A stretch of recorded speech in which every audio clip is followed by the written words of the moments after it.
Ilia Topuria is your new UFC lightweight champion, and he did it in jaw-dropping fashion. In the very first round, the Georgian knocked out Charles Oliveira cold, leaving no room for debate. It was a brutal finish. Ilia flatlined the former champ right there in the octagon. With this win, he has likely launched himself straight to the top of the pound-for-pound rankings, at least until Islam Makhachev moves up and captures that welterweight strap. This was vintage El Matador. Relentless forward pressure, crisp combinations, and that signature deadly left hook that ended the night early. Charles came in with a clear game plan. He targeted the legs and looked for takedowns. But Topuria had an answer for everything. He looked untouchable. Now the big question, who gets the first crack at Topuria's lightweight title? The logical answer would be Arman Tsarukyan, the #1 contender, and someone who has a history of tension with Ilia. After the fight, things got even more heated. Right there in the post-fight octagon interview, Ilia didn't hold back. He cursed Arman out, calling him a son of a bee in front of the world. Since then, Arman's coach, Sergey Toroshian, has already spoken out. In his latest interview, he broke down how Arman would beat Ilia, highlighting the holes he sees in Topuria's style and what adjustments they'd bring into a potential title fight. With the drama, the backstory, and both men in their prime, it's shaping up to be a must-watch showdown. Here's what Arman's coach said, quote, "To take Ilia Topuria down, the key is to attack by lifting both legs, essentially a double leg takedown. Exactly, straight at him. When he starts pressuring, you need to be able to lift and slam him down. If you can do that, he won't be able to counter. Then you can control him on the ground and start your attack from there. I am sure Arman will definitely take him down and control him. Arman does that very well. He would put Ilia down so firmly that he wouldn't get up from there. I mean, he wouldn't make the mistake Oliveira made. When Oliveira held Ilia against the cage, he didn't capitalize by working the knees enough. He should have kept working the knees longer, kept Ilia pressed against the cage, and only then transitioned from the body control down to the hips to secure the takedown step by step. I think Arman can do that much better than Oliveira, but again, this is just my opinion. Everyone has their own views. Knowing Arman's style and how he executes it, I believe it won't be difficult for him to take Ilia down and control him, especially considering Ilia's body measurements. I don't think Arman is physically weaker than Ilia, especially since Topuria is from a lighter weight class." End quote.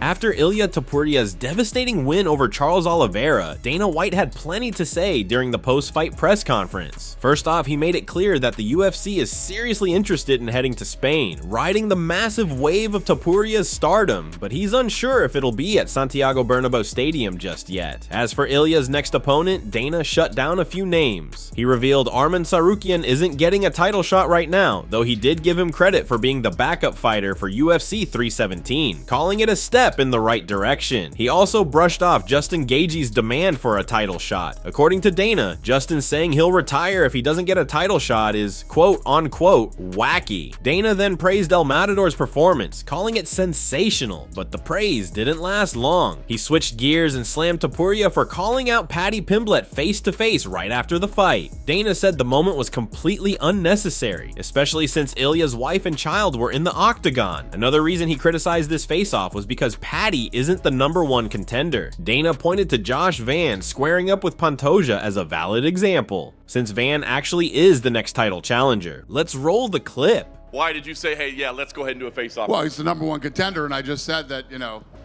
the winner of that fight would get a title shot. So, and obviously the fans, wanted to. My thing with with Topuria is his wife and kid are in the octagon. That's not the fight. It's just, yeah. It was fun to watch. It shouldn't happen. It was fun to watch. Well, that's not really what we do. Give a shit if it was fun to watch or not. It's just that shouldn't happen. Plus, he wins a second title in a higher division. It was a bad call by whoever the hell let him in there.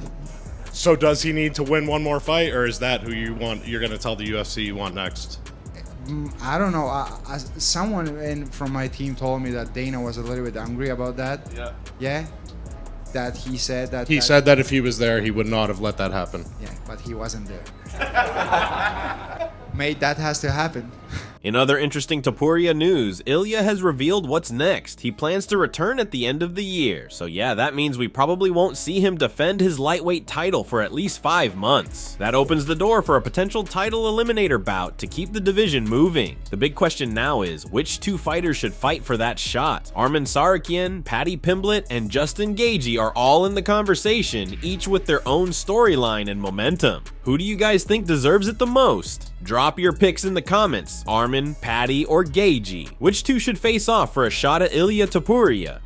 Team Khabib has finally reacted to Ilia Topuria's massive win over Charles Oliveira. Islam Makhachev's longtime coach, Javier Mendez, gave his thoughts in a recent interview with Submission Radio. Mendez, who's been a pillar in Khabib and Islam's corner for years, broke down Ilia's performance and what it could mean for a potential clash with Makhachev. He praised El Matador's boxing, calling it elite, crisp, and highly effective, but made it clear that Ilia's overall striking isn't among the best in the game. According to Mendez, Topuria doesn't kick much, and his striking game isn't as well-rounded as some other contenders. Coach then compared Ilia to Islam's upcoming opponent, Della Maddalena. He said if he had to pick, JDM is the tougher matchup for Islam. He pointed out Jack's physical size, his superior kicking game, and more complete striking arsenal as key reasons why he sees him as a more dangerous opponent than Topuria. He added that JDM is just more versatile overall, which makes him a bigger threat. As for the lightweight division, Mendez wasn't sure if Islam will even want to return to 155. With Islam eyeing a second belt and already moving up to welterweight, coach says the Topuria fight might not even happen, at least not at lightweight. So while El Matador's win was huge, it may not be enough to lure Makhachev back down unless the stakes are massive.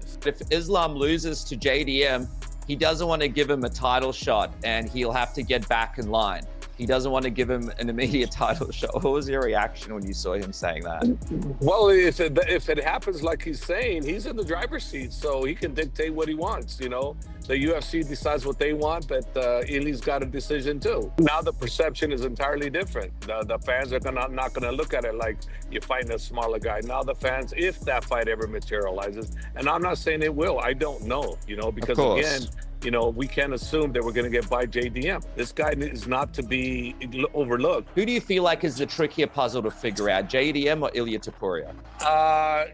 For me, JDM. JDM is the tougher one because of, you know, number one, the size. Number two, overall, his kicking, his kneeing, his overall game is very good.